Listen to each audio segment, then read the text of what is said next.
lain eta nu ditanyakeun ngan bodoh bae nu nanyana pasti nama nek ditanyakeun teh kumaha lamun dibawa ka WC itu meureunan maksudna mah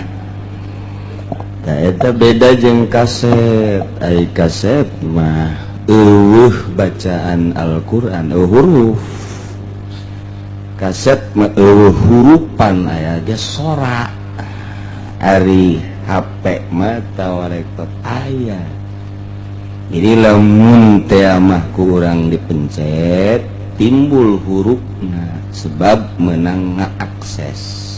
aksesnya ngaranna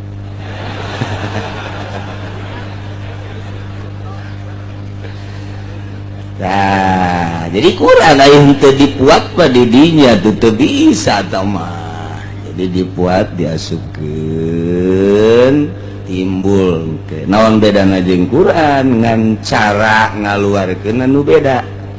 dari Quran mah dibalikeun salembar-salembar ari eta mah di pencet keluar digeser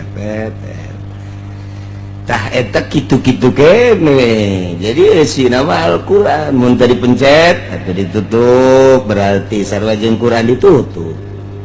teu kadeuleu Quran ditutup teu kadeuleu katutupan ku jilid ieu ge teu dipencet atuh katutupan beda ieu mah kekuatan tulisan Quran cetak make klise hari HP mah kekuatan cahaya sarua kitu-kitu keneh jadi lamun dibuka mata HP teh dikaluarkeun dibeberkeun aya hurufna ai kaset eueuh geus beda kaset namun dibawa ka WC teu nanaon lantaran eueuh huruf Al-Qur'anan kamah sarua jeung jelema talar Qur'an urang mun